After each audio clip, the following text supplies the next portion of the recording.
মা মাম্মা পানি খাবে?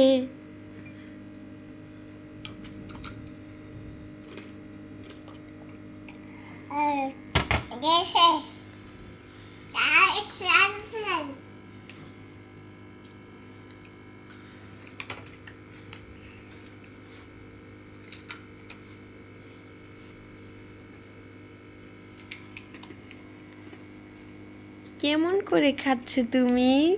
দুই হাতে দুইটা নিয়েছো? তুমি কি দুইটা খেতে পারবে?